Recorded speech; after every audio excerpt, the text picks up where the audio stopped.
Mesdames et messieurs, bonjour ou bonsoir selon l'heure à laquelle vous êtes branchés sur la télévision nationale congolaise RTNC qui vous propose son magazine Dossier de la rédaction. Dossier de la rédaction que nous tournons aujourd'hui de manière exceptionnelle au Kasaï central et notre invité de marque c'est son Excellence Monsieur le Gouverneur Alex Kandemou Pompa, avec qui nous allons échanger sur certaines réalités de cette entité administrative.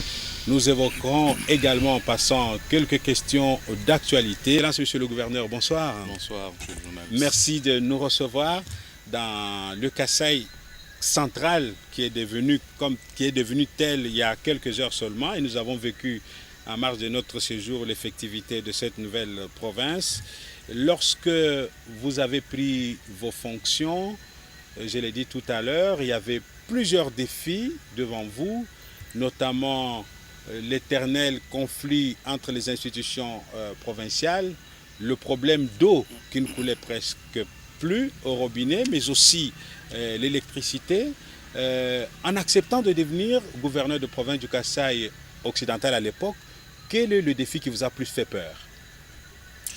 Je vous remercie d'abord pour l'opportunité que vous me donnez de pouvoir m'exprimer sur ma province. Merci. Je ne sais pas encore laquelle, mais nous allons en parler. Tout à fait. C'est vrai qu'en venant, je suppose que la province à laquelle vous faites allusion lorsque je suis venu ici, c'était la province du Kasaï occidental qui n'existe plus depuis il y a 2 jours, donc depuis samedi. Tout à fait. Depuis samedi, avec la prise d'acte du rapport de la commission de démembrement par l'Assemblée provinciale, nous sommes passés à 2 provinces, la province du Kasaï et la province du Kasaï central. Mais votre question concerne le Kasaï occidental, au moment où j'arrivais.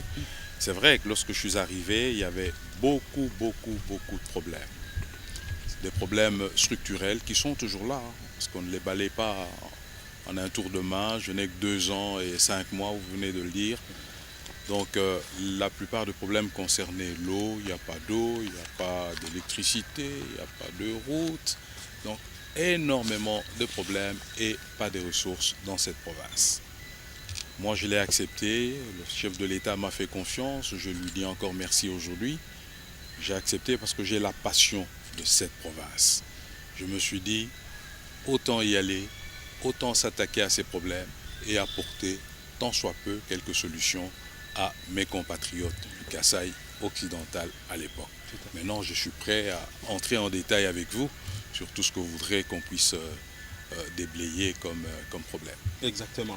Alors, je voudrais vous citer ici, Excellence Monsieur le Gouverneur, lorsque vous avez pris vos fonctions, vous avez fait la première déclaration, je cite un extrait, « Les miracles ne se font pas en un jour.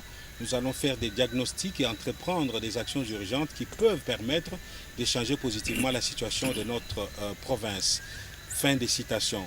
Alors, s'agissant des diagnostics, il y a ce que j'ai évoqué en avant-propos, ce conflit entre les institutions provinciales. Avant vous, il y a eu... je crois, 2 gouverneurs qui sont tombés par des motions de défiance, et vous-même, vous avez échappé à 3 motions de défiance, à ce que je sache. Quel a été votre secret à ce jour pour stabiliser tant soit peu politiquement les institutions provinciales? Si je comprends bien, dans votre question, il y a 2 volets. Oui. Il y a d'abord les relations entre institutions de la province. Les 2 institutions, c'est l'Assemblée provinciale et le gouvernement provincial. Ensuite, il y a la stabilisation de la vie politique dans la province. En ce qui concerne les relations entre les institutions, moi personnellement, je reste convaincu que lorsque chacune des institutions travaille dans le respect des textes légaux et travaille dans le respect de l'autre institution, les choses se passent très bien. C'est vrai qu'à un moment donné, il y a eu des couacs, mais c'est des malentendus que nous avons très vite dissipés entre nous, et les relations sont poursuivies dans des très bonnes conditions, en étroite collaboration entre les institutions.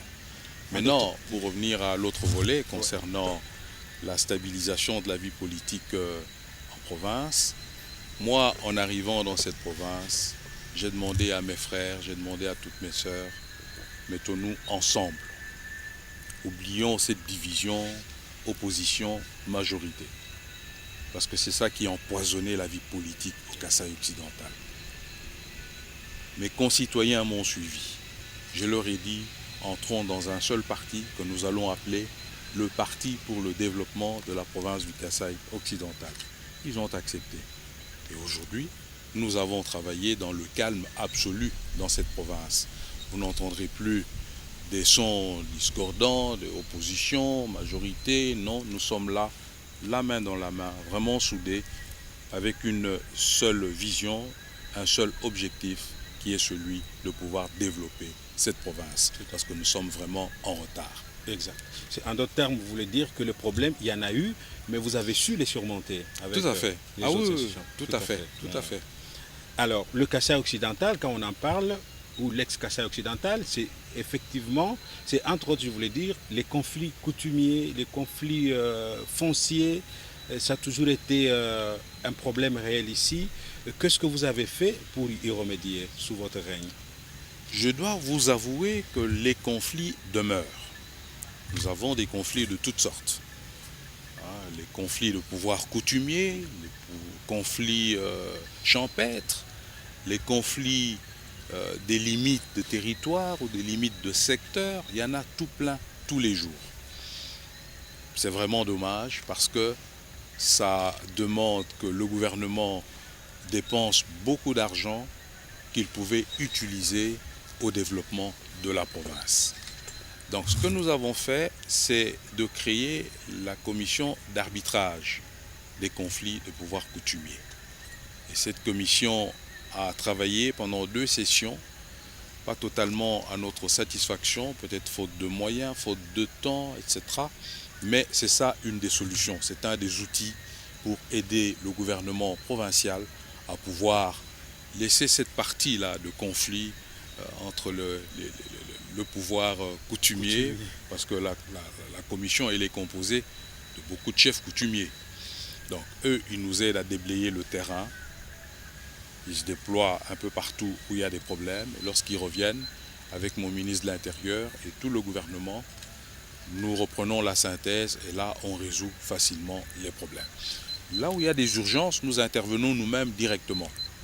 Souvenez-vous que la semaine dernière, je ne sais pas si vous étiez déjà ici, j'ai dû envoyer mon ministre de l'Intérieur à Dibaya, où 2 villages voisins s'entretuaient malheureusement, et la population fuyait la contrée. Le ministre est arrivé, il a pu mettre les 2 ensemble, il a pu les réconcilier. Donc là, nous n'avons pas attendu la commission d'arbitrage. Moi-même, j'ai fait la même chose l'année dernière à Demba. Mais l'outil le mieux performant qui pourrait vraiment nous aider, c'est cette commission. Nous allons la remettre vraiment en selle de façon à ce qu'elle puisse jouer vraiment son rôle, de façon à aider le gouvernement dans ce domaine-là. Tout à fait. Au cœur de votre mandat, vous avez, je l'ai dit tantôt, placé aussi, entre autres défis, la question d'eau et d'électricité. Je commence par l'électricité. Ouais. Alors, les gens avaient cru qu'Alex Kandé, jadis opposant, une fois à la tête de la province, il donnerait de l'électricité en 1 jour, en 2. Même si vous avez dit dans votre déclaration initiale que les miracles ne se font pas en 1 jour. Mais à ce jour, où est-ce que l'on en est? Où est-ce que vous en êtes avec l'électrification de la province du Kasaï central, ex-Kasaï occidental? Est-ce qu'avez-vous entrepris quelque chose? C'est vrai, il ne faut pas être ni opposant, ni au pouvoir pour pouvoir donner de l'électricité. Il faut plutôt avoir la passion de cette province. Il faut l'aimer, il faut aimer son développement. Donc, lorsque j'arrive à la tête de la province, c'est vrai, des problèmes d'électricité, c'est parmi les chansons que j'ai entendues. Maï, Zembou, ça veut dire il nous faut de l'eau, il nous faut de l'électricité. Vous savez que cette province n'a pas de courant depuis, je dirais, 50 ans. Depuis 50 ans, il n'y a pratiquement pas de courant dans cette province. Alors là, je commencerai par un des grands projets initiés par son Excellence, Monsieur le Président de la République. C'est le projet de Katende que nous appelons Katende 2. C'est un projet qui va pouvoir nous donner 64 mégawatts qui seront répartis bien entendu entre deux provinces. À l'époque, c'était le Kasaï oriental et le Kasaï occidental. Aujourd'hui, on verra bien vers quelle province, après le démembrement, ça pourra aller. Mais ce que je sais, c'est qu'ici, nous garderons 32 mégawatts. Je dois, en passant, remercier une fois de plus son Excellence, Monsieur le Président de la République, parce qu'il s'est vraiment impliqué dans ce projet. Et moi, j'ai des instructions permanentes de sa part d'aller suivre et d'être sûr que tout marche bien, de lui faire rapport et de trouver des solutions, parfois locales, quand il le faut. Et à ce jour, est-ce que ça marche avec ce projet? Certains opposants de votre province ont fait des déclarations dans les médias à Kinshasa que Katende, c'est un mensonge d'État. Non, je dois vous rassurer que Katende, c'est un vrai projet qui marche très bien. Il marche très bien non seulement sur le plan physique, parce qu'il y a peut-être 1 mois et demi ou 2 mois, j'étais là-bas. J'ai lancé au nom du président de la République le bétonnage du canal d'Amené. Vous savez que ça, c'est la deuxième grande phase de construction d'un barrage. Donc, c'est une façon de vous dire que ça marche très très bien. Donc, sur le plan physique, le bétonnage, je crois qu'il va prendre 1 an. Ensuite, ils vont placer des machines qui sont en train d'arriver. Du côté financier, le schéma de financement a été bouclé. Donc, tout le financement est là. La dernière tranche qui restait, elle a été signée, le contrat a été signé par notre ministre des Finances à Abidjan lors de la dernière session de la BAD. Donc c'est un projet auquel il faut croire, il marche très bien. Le seul problème, c'est que la SNCC a des difficultés, éprouve d'énormes difficultés d'acheminement des équipements à cause de la vétusté du rail ou des problèmes de locomotive. Mais la direction générale nous a toujours donné un coup de pouce. Je lui ai encore téléphoné la semaine dernière parce qu'il manque du ciment. Le ciment est là, il est à Ilebo, oui, mais il faut l'acheminer jusqu'à Tchimboulou. La direction générale de la SNCC a toujours été compréhensive. Elle a accepté que la société Angélique qui construit le barrage puisse mettre du carburant dans des locomotives au départ de Kananga, de façon à pouvoir tracter les 12 ou 13 wagons de ciment qui sont disponibles à Ilebo. Donc tout va bien, vraiment c'est un cadeau que le chef de l'État aura fait à ce peuple, donc au peuple des deux Kasaï. Comme vous savez, sans énergie, il n'y a pas de développement. Donc il va nous permettre de sortir du néant, d'attirer des investisseurs et d'avoir aussi une vie normale comme partout ailleurs. Tout à fait. Voilà. Mais en attendant, les médias locaux, tout comme ceux de Kinshasa, ont fait un large écho de l'achat sous votre impulsion de 4000 panneaux solaires ou de la construction d'un réseau solaire pour électrifier la ville avec environ 3 mégawatts. Où est-ce que l'on en est? La population s'inquiète et ne voit aucun panneau sur les poteaux électriques. Qu'est-ce qui se passe, monsieur le gouverneur? Encore une fois, un mensonge d'État? Non, mais pas du tout, pas du tout. Tout va très bien de ce côté-là également. Là aussi, pour monter ce projet, j'ai été voir le président de la République. Je lui ai dit, Excellence, en attendant Katende, acceptez qu'à Kananga, on ait un peu de lumière, on ait un peu d'eau au robinet. Il était très content. Il a dit non, il faut y aller. Donc je le fais avec son feu vert. Qu'est-ce que j'ai fait? Nous avons pu approcher une société sud-africaine, la société Megatron, qui a accepté de cofinancer le projet. Au moment où nous parlons, les 4000 panneaux ont déjà été montés. Je dois vous dire que c'est la deuxième centrale solaire en Afrique centrale après le Rwanda. Les 4000 panneaux sont déjà montés. Ici dans la ville de Kananga? Dans la ville de Kananga. Quand vous aurez un peu de temps, allez à la résidence officielle du gouverneur de province. Vers l'arrière, il y a un grand terrain qui abrite déjà les 4000 panneaux. Déjà installés? Déjà installés. Donc nous sommes en avance. Les Sud-Africains nous ont dit, nous avons besoin de 3 mois pour pouvoir terminer ce projet. Au bout d'un mois, ils avaient déjà fait le travail de 2 mois. Donc là, ils sont partis en vacances pour 2 semaines. Dès qu'ils reviennent, ils vont reprendre. Et je pense que d'ici le délai promis, nous aurons du courant à Kananga 24 heures sur 24. Je dois vous dire, c'est un projet hybride. Donc c'est un projet qui sera couplé. Il n'y a pas que du solaire, il y a également du thermique et puis il y a de l'hydro. Au total, ça va nous faire à peu près 5 à 6 mégawatts, alors que les besoins de la ville de Kananga sont de 1,5 mégawatts.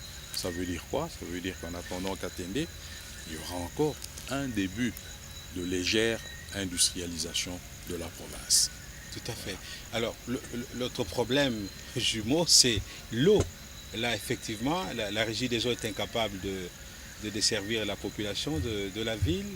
Et on a vu à un certain moment des mamans aller puiser de l'eau dans des rivières qui environnent la ville et de les vendre. Et de vous maudire même parce que vous pensiez commander une pompe électrique en Allemagne pour renforcer la régie des eaux.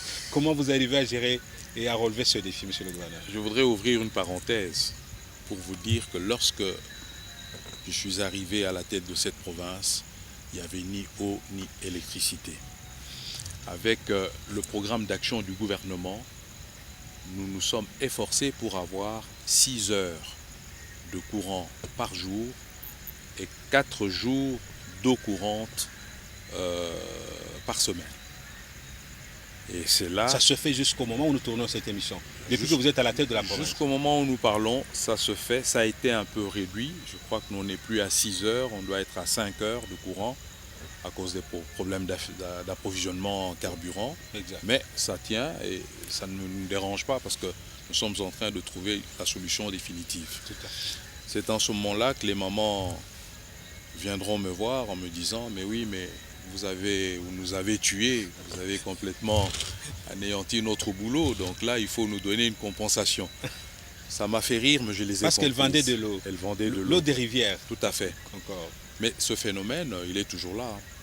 Il est toujours là, malheureusement, parce que pour que la régie des eaux puisse nous fournir de l'eau courante, il faut qu'elle-même soit approvisionnée en énergie électrique. Exact. Autrement dit, lorsque nous aurons trouvé la solution en énergie électrique, nous aurons également trouvé la solution pour l'approvisionnement de l'eau potable à nos populations. Donc, je ne perds pas espoir. Nous nous sommes dit que nous allions dédier tout 1 mégawatt à la régie des eaux de façon à lui permettre de pouvoir travailler aussi et nous approvisionner en eau potable. Elle a un problème de pompe. Nous sommes en train de trouver une solution parce que l'État paye aussi la douane. Et là, nous avons initié un projet pour l'obtention des avantages du Code des investissements devant nous permettre de pouvoir sortir ces pompes de la douane sans problème et la régie des eaux pourra poursuivre son programme d'installation de nouveaux équipements. Tout à fait. Alors, un autre défi au cœur de votre mandat, monsieur le gouverneur, c'est la réhabilitation des routes de dessert agricoles. De plus en plus, on parle de la route de Kalambambouji qui relie la ville, la province du Kasaï central pour le moment, à la province de Lunda Norte en Angola. Où est-ce que l'on en est, monsieur le gouverneur, à ce jour? Donc il y a 2 problèmes différents que vous soulevez. Il y a le problème des routes de dessert agricole. Nous sommes sur un projet avec la BAD qui va vraiment nous aider à réhabiliter beaucoup de tronçons de routes de dessert agricole. Mais entre-temps, nous avons fait avec les moyens de bord, avec l'Office des routes, nous avons pu réhabiliter quelques kilomètres et pouvoir les entretenir régulièrement. Mais en ce qui concerne le projet Kalambambouji, ça c'est un projet qui sert à désenclaver cette province. Maintenant, cette province, c'est laquelle? Ça peut être, à l'époque, c'était le Kasaï occidental, ça peut aussi être le Kasaï central, mais la route de Kalambambouji concerne uniquement le Kasaï central. Pourquoi, monsieur le gouverneur? Pourquoi? Une précision, pourquoi? pourquoi cette route ne concerne que Kasaï central? Parce que située, Parce effectivement, qu'elle est située dans le Kasaï central. de bout en bout dans le Kasaï central. Exact, exact. Alors qu'à l'époque, nous avons commencé notre programme de désenclavement de la province avec l'ouverture de 2 frontières, donc l'ouverture officielle de 2 frontières avec l'Angola au niveau du territoire de Chikapa. On a ouvert 2 frontières, la frontière de Chisengue et la frontière de Kamako. Exact. Malheureusement, il n'y a pas encore de route entre Kamako et Chikapa, il n'y a pas de route entre Chisengue et Chikapa. C'est dans notre budget, le budget de la province, la défunte province du Kasaï occidental. Mais bon, ça, le futur gouverneur de la province du Kasaï, il n'a qu'à réveiller ses projets, ça va permettre également de désenclaver totalement cette province-là.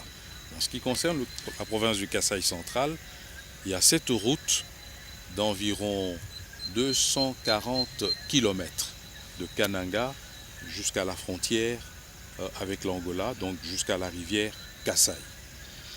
Nous avons contacté la société Crekset, qui est connue à Kinshasa. C'est la société qui a construit le boulevard Lumumba. C'est une société très bien connue. Société chinoise. Une société chinoise, tout à fait. Et elle a accepté de travailler avec nous en BOT. C'est-à-dire que la province ne sortait pas un seul dollar, un seul franc. Crekset a accepté de tout construire et de récupérer plus tard à travers les péages. La route, au moment où je vous parle, elle a été construite jusqu'à la rivière Lueta, c'est-à-dire sur une distance de 200 km au départ de Kananga.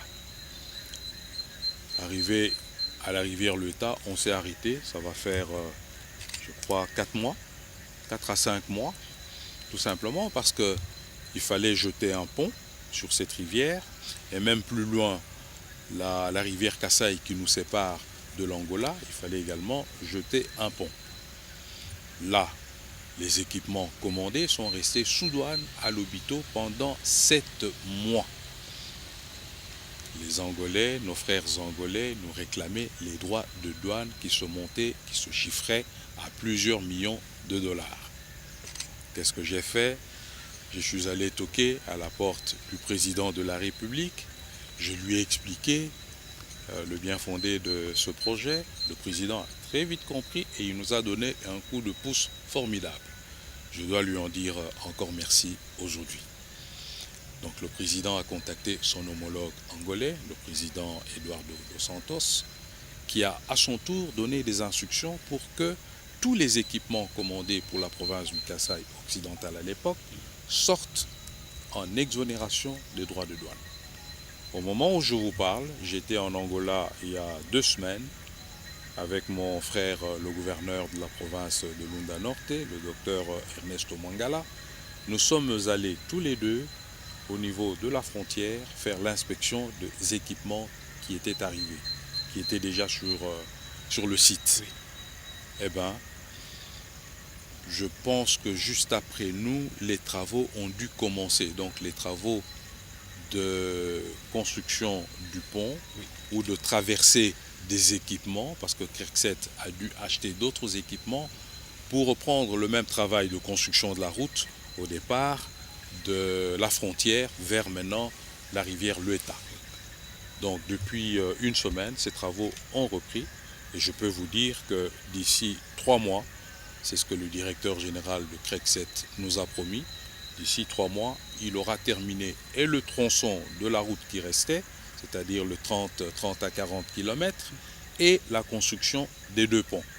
Donc d'ici 3 mois, la province du Kasaï central sera reliée à la province de Lunda Norte avec une très bonne route. Vous pourrez y aller même avec un véhicule qui n'est pas 4x4 et ne faire que 3 heures ou 4 heures. Vous êtes à Dundo, qui est la capitale de la province de Lunda Norte. Alors, monsieur le gouverneur, pour l'intérêt des téléspectateurs qui nous suivent, pour vous, quel peut être l'intérêt socio-économique d'une telle route qui paraît visiblement votre propre initiative? Oui, mais attention, cette route, elle ne va pas servir qu'à la province du Kasaï central. Cette route, de mon point de vue, va désenclaver l'ancien Kasaï orientale, aujourd'hui qui est découpée en trois. Je crois qu'il y a le Sankourou, le Kasaï oriental et l'Omami. Oui. Cette route pourra désenclaver. Comment ça pouvait nous expliquer comment ça va désenclaver le Kasaï, l'ex-Kasaï oriental? Parce que c'est la seule voie. À des milliers de C'est la seule voie vers la mer. Pour les opérateurs économiques du Kasaï, de l'ex-Kasaï oriental, qui aimeraient bien aller en Angola s'approvisionner. Non, qui aimeraient bien importer ou exporter. Exact. C'est pas seulement aller faire du tourisme, oui. C'est surtout des affaires. Exact. Pour importer et exporter, ils pourront emprunter cette voie vers la mer Kananga, qui est la plus courte. Au lieu d'aller par Kinshasa. Au lieu d'aller par Kinshasa ou même de passer par Lubumbashi. Moi, j'ai eu une triste expérience avec le train. J'ai dû attendre 7 mois pour que les wagons qui contenaient les équipements pour la construction de la centrale solaire arrivent à Kananga. Alors qu'avec la voie de Lobito, en 5 jours, je dis bien 5 jours, vous avez vos marchandises à Kananga. Donc, l'intérêt socio-économique de cette route n'est pas à démontrer. Oui. Il est évident. Mais il ne faut pas oublier aussi le volet finances publiques. Nous aurons une frontière, je ne rêve pas, je vous dis la vérité, comme celle de Kasumbalesa. Ça veut dire quoi? Ça veut dire que l'État pourra renflouer ses caisses. Au travers des péages? Non, pas au travers des péages seulement, au travers des droits des douanes. Les droits de douane. Parce qu'avec toutes les importations qui vont se faire par cette voie-là, l'État, donc la DGDA, pourra, déjà dans notre projet, nous prévoyons de mettre en place toutes les installations, donc toutes les maisons qui pourront abriter ces services qui œuvrent à la frontière. Donc la DGDA pourra maximiser ses recettes, ce qui sera bon pour la province en termes de rétrocession. Sa rétrocession va augmenter comme celle du Katanga et nous serons une province qui aura des moyens pour pouvoir se développer. Voilà l'intérêt socio-économique. Exact. Mais par rapport à votre propre population, du point de vue social, qu'est-ce que la population tirerait d'une telle route? Mais la population, elle est déjà contente aujourd'hui. La population, on me dit que le sucre a déjà chuté de prix.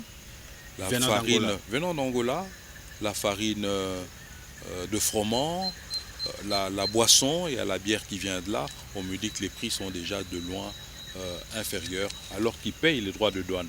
Parce que je dois vous dire que moi, tous les mois, je tiens à ce que j'appelle une réunion de conjoncture avec les régies financières.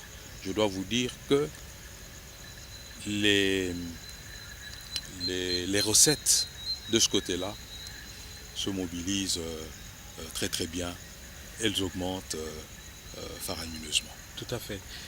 Pour terminer ce volet infrastructure, Monsieur le gouverneur, vous avez inauguré il y a quelques jours également un pont qui va relier la ville de Kananga, chef-lieu de la province du Kasaï central, à la ville de Mbujimayi. Est-ce que vous pouvez nous dire d'où sont venus les fonds, Monsieur le gouverneur? Parce que Kananga, visiblement, le Kasaï central n'a pas beaucoup de recettes, à part le diamant du Joaleri, du Chikapa, qui ne rapporte pas grand-chose. D'où viennent ces recettes? Oui, mais ce n'est pas le premier pont que nous réhabilitons. Nous avons déjà réhabilité pas mal de ponts. D'abord avec les recettes provinciales, mais surtout avec l'appui du FONER. Oui. Mais en ce qui concerne le pont Mwanzangoma, c'est celui auquel vous faites allusion. Exact. Là, je dois vous avouer que nous avons eu l'appui de la BCDC. J'ai un ami, M. Yves Kuipers, qui est le directeur. La Banque commerciale du Congo. J'ai un ami, M. Yves Kuipers, qui est l'administrateur délégué de la BCDC, de la Banque commerciale, qui était en mission de service à Kananga. Nous sommes en train de prendre le petit déjeuner chez moi. Je lui parle de mes problèmes, etc. Je lui parle de ce pont qui venait de se casser, alors que c'est sur la route nationale, etc. Yves me dit, je vais t'aider. Je te donne les fonds pour réhabiliter ce pont. Le lendemain, il a décaissé les fonds que j'ai mis à la disposition de l'Office des routes. Et 15 jours après, notre pont était là, très bien fait, très bien réhabilité. J'en profite pour dire encore un très grand merci à mon ami Yves Kuipers et un grand merci aussi à l'Office des routes qui a bien travaillé. En tout cas, c'est une première dans le Kasaï de voir la BCDC financer une œuvre de ce genre. C'est une vieille banque, mais en fait, dans l'histoire du Kasaï occidental, on ne connaît pas beaucoup de réalisations de ce genre. Je dirais relations que personnelles jouent quand même. c'est pas plus la banque, c'est plus les relations. Les relations personnelles. Voilà. Ah, donc, c'est très bien. Alors, on va ouvrir notre chapitre, monsieur le gouverneur. C'est le transport en commun. Encore une fois, les médias du Kasaï occidental à l'époque, et même à Kinshasa, on a parlé des bus achetés pour la circulation des Kanangais et Kanangais, mais aussi des motos à 3 roues. Visiblement, ça traîne, monsieur le gouverneur, même si quelques heures avant le tournage de cette émission, j'ai appris que vous allez mettre ces bus en circulation. Pourquoi avoir attendu si longtemps? Est-ce que les bus sont là? C'est vrai, vous avez raison, les bus sont arrivés depuis un bon bout de temps, mais les bus, c'est pas comme une moto, hein. C'est pas comme un véhicule léger, on se lève le matin, on entre dedans et on circule. Non, les bus, c'est toute une entreprise à mettre en place. Il a fallu engager des chauffeurs, les engager dans une procédure transparente, il a fallu trouver des receveurs, il a fallu trouver ce qu'on appelle des lanceurs, il a fallu les former, mettre en place la société, la créer d'abord et puis la mettre en place. Donc, ce n'est pas une mince affaire. Tout cela a été fait et j'ai reçu une toute dernière mission des Chinois qui nous viennent en appui ce week-end. Ils sont partis, je crois, samedi. Après avoir passé 3 semaines. Ils sont partout finalement les Chinois. Qu'est-ce qu'ils viennent faire dans les bus, monsieur le gouverneur? Il faut compter avec les Chinois pour le développement de nos pays. Exact. Il faut compter avec eux. Oui. Si vous voyez ce qu'ils font en Angola, vous serez vraiment étonné. Vous direz bravo les Chinois.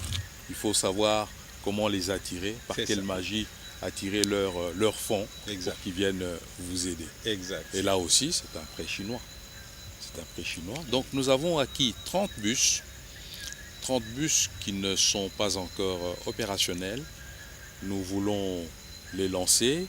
Après la commission qui est passée, qui les a répartis à raison de 15 pour la province du Kasaï et 15 pour la province du Kasaï central, nous demanderons au futur gouverneur de veiller au paiement du service de la dette. Parce que quand on s'endette, il faut pouvoir rembourser. Ce n'est pas la dette d'Alex Kandé de toutes les façons. Non, elle est provinciale. C'est un projet accepté par l'Assemblée provinciale. C'est un projet qui est passé par le gouvernement provincial. C'est un projet qui est dans le budget. Donc ce n'est pas un projet personnel, c'est un projet provincial. Tout à fait. Donc les 30 bus sont là. L'opération de recrutement, de formation, etc. elle est terminée. La boîte est prête, les bus peuvent être lancés à tout moment, ils peuvent être mis en exploitation à tout moment. Maintenant, vous me parlez également des tricycles, donc des motos à 3 roues. Oui. Là, ce n'est pas une acquisition de la province après avoir décaissé des fonds. Non, c'est un don. C'est un don d'un opérateur indien fait à la province du Kasaï occidental via la personne du président de la République. On a reçu en audience lorsqu'il était en Inde, je crois il y a 4 ou 5 ans, qui a gardé un bon souvenir. C'est quelqu'un qui compte exploiter nos forêts.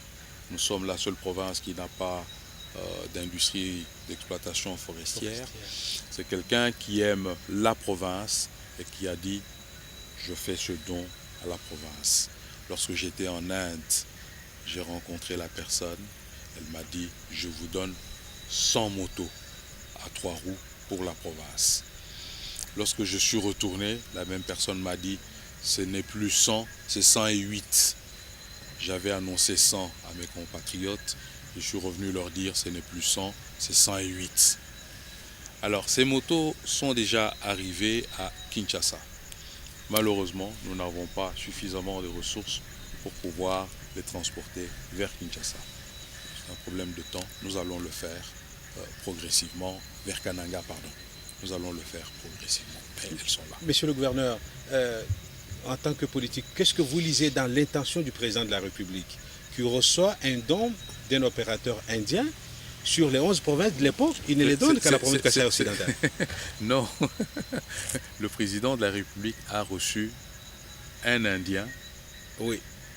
avec qui le gouverneur de la province, de l'ex-province du Kasaï occidental, a eu des entretiens sur cette province. Ah, très bien.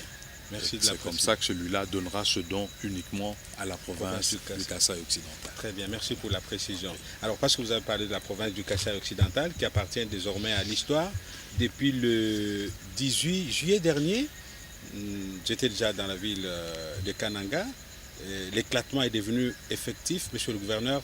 Est-ce que vous avez un sentiment de joie ou de frustration?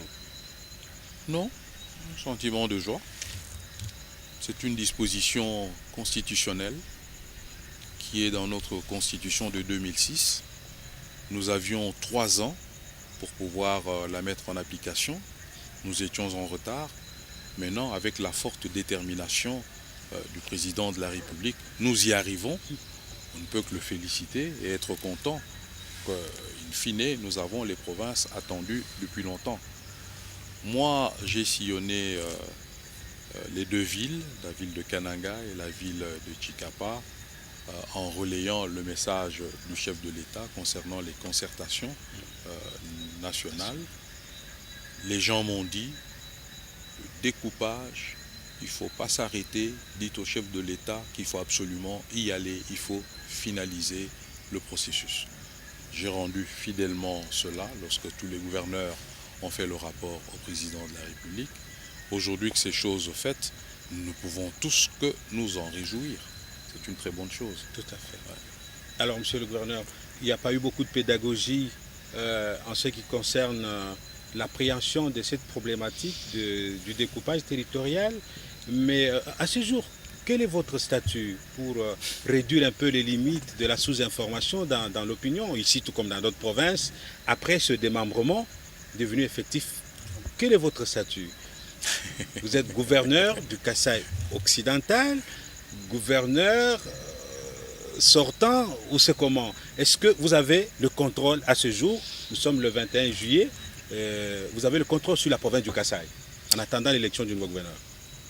Nous avons appliqué toutes les dispositions légales dans l'ex-province du Kasaï occidental. Qu'est-ce que je veux dire par là?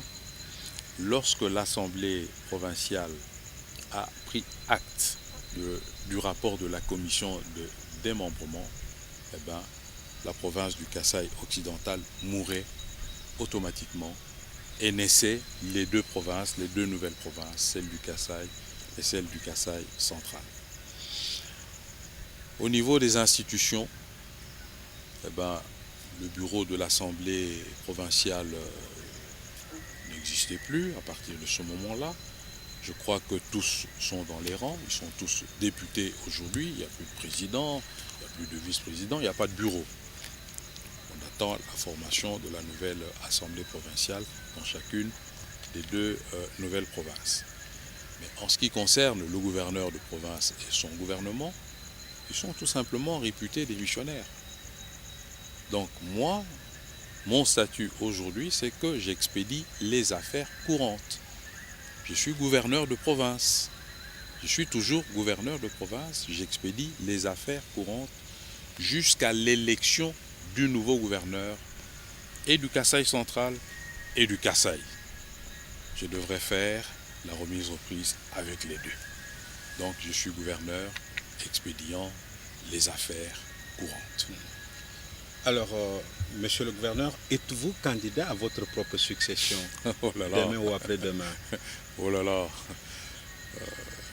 On a toujours des ambitions, mais pour le moment, j'ai peut-être encore 2-3 jours de réflexion. Si vous me posez cette question dans 4-5 jours, je serai en mesure de vous répondre de manière tout à fait claire. D'accord. Alors, en attendant, 3, 4, 5 jours, il faut que je revienne sur la question, si je suis encore dans le Kasaï central. Alex Kandé, hier, opposant farouche, qui aurait, d'après certains témoignages recueillis sur place, même fait peur à ses adversaires d'alors, aujourd'hui, gouverneur de province, est-ce que vous regrettez de vous être rapproché du pouvoir en place, du régime?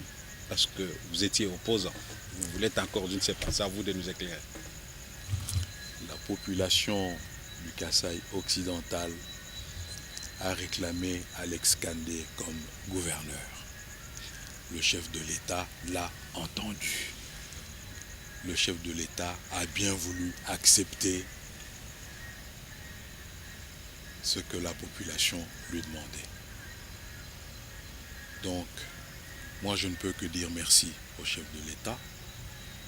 Vous savez, on n'est pas là lorsqu'on veut développer sa province, c'est pas parce qu'on est opposant, parce qu'on est au pouvoir, c'est parce qu'on aime sa province profondément et c'est parce qu'on est vraiment déterminé à pouvoir la développer. Donc, comme je vous ai dit dès le départ, au Kasaï, hier Kasaï occidental, aujourd'hui Kasaï tout court, mais je peux parler du Kasaï central, parce que moi je resterai dans le Kasaï central. Lorsqu'on construit un pont, lorsqu'on construit une route, il n'y a pas de route ni de pont pour la majorité, il n'y a pas de route ni de pont pour l'opposition. Il y a de routes et de ponts pour tous les citoyens, pour toute la population. Et lorsque vous dirigez une province, moi c'est mon point de vue, essayez de vous démarquer de tout ça, ayez comme vision le développement de la province. Donc je suis content que le chef de l'État m'ait fait confiance, je lui en suis tout à fait gré. Je ne veux pas revenir en arrière, je regarde devant, je suis là, je vais servir, j'aimerais bien servir ma province, le Kasaï central. Alors comme gouverneur, est-ce que ça vous ferait mal demain que tous ces bons projets, encouragés d'ailleurs, vous l'avez dit par le chef de l'État, la route Kananga-Lunda Norte en Angola, cette station solaire que nous voyons à la résidence officielle, la deuxième en Afrique centrale après le Rwanda, vous l'avez dit, est-ce que ça vous ferait mal demain que ce ne soit pas vous qui continuez ces projets jusqu'à terme, parce que la population en a besoin? Et bien d'autres, que je ne vais pas citer, le transport en commun, la pompe hydroélectrique pour la régie des eaux, et j'en passe le meilleur, monsieur le gouverneur. Je vois que vous revenez à votre question précédente, de savoir si j'ai des ambitions. Mais pour vous répondre, je pense que l'idéal serait qu'on achève ces projets. On les a initiés, on serait fiers de les achever, de les terminer pour le bonheur de la population. Donc c'est ça l'idéal. Tout à fait. Maintenant, nous sommes en politique. On en reparlera. La politique est dynamique. Alors, on va devoir terminer notre émission. Je rappelle aux téléspectateurs que nous tournons cette émission. Dossier de la rédaction, c'était un magazine de la sous-direction des enquêtes et magazines de la RTNC avec la bénédiction de ma hiérarchie nationale. J'ai fait le déplacement de Kananga, chef-lieu de l'actuelle province du Kasaï central, pour rencontrer monsieur le gouverneur de cette province, Alex Kandé Mopompa. L'occasion pourra peut-être nous aider également de faire le déplacement d'autres provinces, Mbujimaï, Nord Kivu et d'autres provinces pour échanger sur des réalités de cette province. Donc nous arrivons pratiquement à la fin de cette émission. Nous avons fait le tour des questions liées au social de la population de l'ex-Kasaï occidental, devenu aujourd'hui Kasaï central et Kasaï. Excellence, monsieur le gouverneur, pour nous séparer d'avec nos téléspectateurs, si une question avait échappé au présentateur en face de vous et qui vous était demandé de vous la poser et d'y répondre, ça serait laquelle? Ah, si vous m'aviez demandé aussi, est-ce qu'il vous arrive de trouver un peu de temps pour aérer l'esprit avec un peu de sport ou spirituellement? C'eût été une bonne chose. Allez-y alors. Non? Vous faites un peu de sport aussi. Quel est le sport que vous aimez? La marche. Ah, très bien. La marche, mais pas en plein air, hélas. Oui. Je fais ma marche sur mon tapis. Dans ma résidence officielle, il y a une grande salle bien aérée. Oui. C'est là que je fais ma marche. Si, si. Le médecin m'a recommandé 45 minutes par jour, mais c'est difficile de les trouver. Quand je les trouve, je cours vite faire ma marche. On dit aussi de vous que vous communiquez peu alors que vous posez beaucoup d'actions. Non, mais je crois que faites des projets, c'est eux qui vont parler en lieu et place de votre bouche. C'est ça ma devise. Ça ma devise. Spirituellement aussi, donc il m'arrive d'aller dire merci à Dieu pour toutes les grâces qu'il rend à cette province. Je suis chrétien catholique.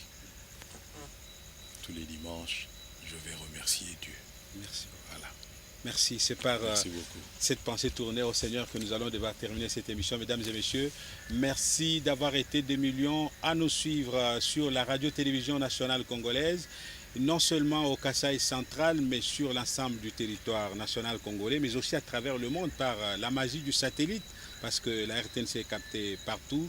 Merci surtout, je voulais dire, fière chandelle à son Excellence Monsieur le Gouverneur de la province du Kasaï occidental, à ce jour éclaté en deux provinces, centrale et Kasaï, de nous avoir reçus en ces lieux pour tourner cette émission à des milliers de kilomètres de Kinshasa.